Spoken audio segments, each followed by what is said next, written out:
If you want to get yourself admitted in a foreign renowned university, then the first requirement you have to meet probably is having a good IELTS score. Dear viewers, I am Pritam Raha and you are watching Less But Better, and in today's video I am going to describe about the skeleton of IELTS. So without further ado, let's get started. International English Language Testing System, popularly known as IELTS, is an exam to test your English proficiency. It is world's leading English language test for higher education and global migration, which is accepted by over 8,000 organizations worldwide, with more than 2 million tests taken each year. Uses a 9 band scale, providing the leading exam score which accurately pinpoint your level of English. In IELTS exam scores, there are 3 tiers, namely B1, B2 and C1. So if you have a score 4 to 5, then you are in B1, and if you have a score of band 5.5 to 6.5, then you are in B2, and if you have a score of 7 to 8, then you are in a C1 level. As well, C1 is the highest level. So my band score is 7, so I fall in the tier of the C1, which is the highest tier as well. However, if you have a higher score like 8, 8.5 or 9, you will obviously get additional benefits from universities. As a candidate, you will be called as a test taker as long as you are willing to take an IELTS exam. You can take this exam from British Council or from IDP. In whatever cases, at first you have to complete your registration process. So for registration or for taking the exam, you have to pay your document and payment at first for booking your seat. You can do it either by visiting the website, or you can do it with the help of the consultancy agency or coaching center. For documents, you will be needing to submit either your NID card or your passport.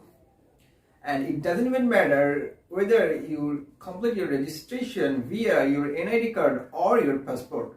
It doesn't make any difference, and it doesn't cost you any trouble.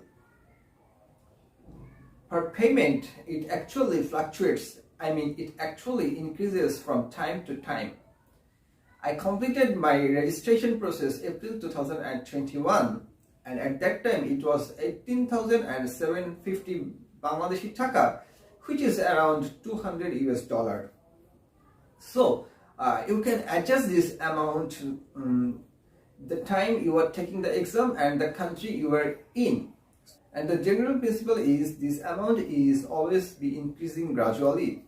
So at present it is now between 200 and 225 US dollar, but it is not specific, so you can check it by visiting the website.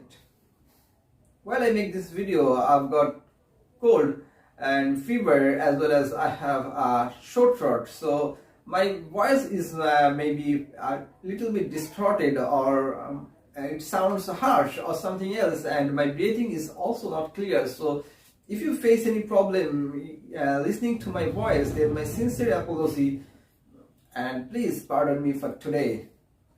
In an IELTS exam, there are 4 separate modules, namely listening, reading, writing, and speaking. The overall IELTS test takes 2 days to complete. In a day, you have to sit for L or W, meaning listening, reading, and writing. And in a separate day, you have to take your speaking test. The speaking test can be conducted immediately before or immediately after the day of LIW. So in the LIW day, when you first enter into the exam center, you first to complete your registration process. You have to bring the document that you submitted during your booking time. And it's an extremely simple process. You have to sit in front of a computer, your picture will be taken and your documents will be justified or checked, and then will be sent into the hall. After every candidate completes their registration process and enter the exam hall, the main exam will be begin. At first, there will be listening test. There are a lot of people who actually get anxious about their listening test because a lot of people are asking me like during listening test they face any technical issues, then their marks will be deducted. But please don't get afraid and don't get panicked about this issue because IELTS is a highly standard exam. So after everyone reaching in the exam hall, each person will be given separate headphones and invigilators will check, recheck, and they'll keep rechecking the microphones if it is okay. So unless every candidate gets satisfied with this headphone, the checking will be continued. Even everyone gets satisfied with their headphones, there will be again another final check. So before starting the main check, they will ensure that everyone has their headphone checked, everyone has their headphone properly worked, and only then the main exam will start. So after completing the headphone checking session, you will be given a answer booklet as well as a question booklet. In the answer booklet, in one side you have to write your listening answers, in the flip side you have to also write the reading answers. And there will be written instruction in which side you will write listening answers and in which side you will write the reading answers. So while you transfer your listening answers to the answer booklet, make sure you are transferring in a place where it is instructed. In the listening section, you are instructed to use only pencils. Use of pens during listening test is forbidden. So in the listening test, there will be 4 parts. Each part will contain 10 questions each, and aggregatedly there will be 40 questions and there will be 40 marks. So as this is an introductory video for IELTS, so I'm not going to detail everything because for detailing there will be dedicated video and those videos will be keep coming in my channel in the following episodes. And after completing the listening test, you will be given 10 minutes to transfer your answers to the answer booklet.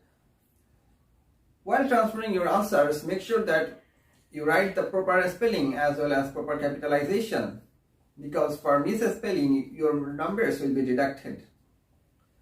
After finishing the listening test, your listening question booklet will be collected and you will be given reading question booklet. Your answer booklet will be same because you have to write the reading answers in the flip side of the listening answer sheet. In the reading section, there will be 60 minutes and there will be 3 passages, passage 1, passage 2 and passage 3. Passage 1 and 2 will contain 13 questions each, while passage 3 will contain 14 questions. Generally, the difficulty of passage will increase gradually. Unlike the listening sections, while you have 10 additional minutes to transfer your answers to the answer booklet, in reading section, you don't have any such time, meaning you have to transfer the answers in the real time. So while you are solving your reading passage, make sure that you transfer your answer immediately, and this time you don't need to write the answers in the question booklet because it is a mere wastage of time. After 60 minutes, your answer booklet and question booklet will be collected and you will be given a writing task 1 paper, a writing task 2 paper, and as well as the question. In the question, your writing task 1 question and writing task 2 question will be together. And for writing task 1 and writing task 2, in both cases, you can take additional papers as many as you required. In writing text 1, there will be 3 points and writing text 2, there will be 6 points. So, although there is no specific time limitation for writing text 1 or writing text 2, but general prescription is that you to spend 20 to 25 minutes for writing text 1, while we will spend 35 to 40 minutes for writing text 2, and it carries more marks. Again, there is no such instruction for you to start for writing text 1 or writing text 2. So you can start with writing text 1 or you can start with writing text 2. But again, general prescription is that you to start with writing text 2 as it carries more marks. And while you write your writing text, make sure that you write in the dedicated space. I mean, you write the writing text 1 in the dedicated space where it should be written, and you also write the writing text 2 in the space where it should be written. Because I've seen a lot of people who mistakenly write writing text 1 in the space of writing text 2 while they write the writing text 2 in the space of writing text 1. So before starting writing, make sure that you write the writing text 1 in the given space for writing text 1, and you write the writing text 2 in the given space for writing text 2. After completing the LIW, you will be open to go your home. And in the speaking test, you will again at first complete your registration process, and then you will be sent to the speaking test room. Your speaking test can be conducted either face-to-face or via online depending on the circumstances of the country you are in. In the speaking section, there is 3 parts, part 1, part 2 and part 3, and altogether it takes 11 to 14 minutes to complete your speaking test.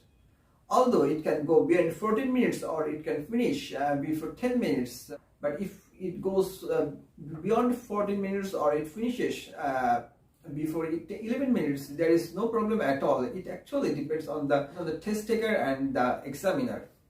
So dear viewers, this is an introductory video of the IELTS, and in the following episodes I'll be uploading a lot of video about IELTS. Well, I'll be describing each module and I'll be detailing the every aspects of each module and strategy and what should you do and the solution and the explanation and a lot of things. So, and if you want to get all the notifications from this channel, then you can subscribe to my channel and press the bell icon so that you can get notification as soon as I upload those videos. You can also hit the like button if you like that video. Before finishing this video, I have a final recommendation. Dear viewers, IELTS exam is an extremely difficult exam and it is a highly structured exam. So if you're willing to take the exam, make sure that you have a good preparation, because a lot of people think it's a piece of cake, but it doesn't.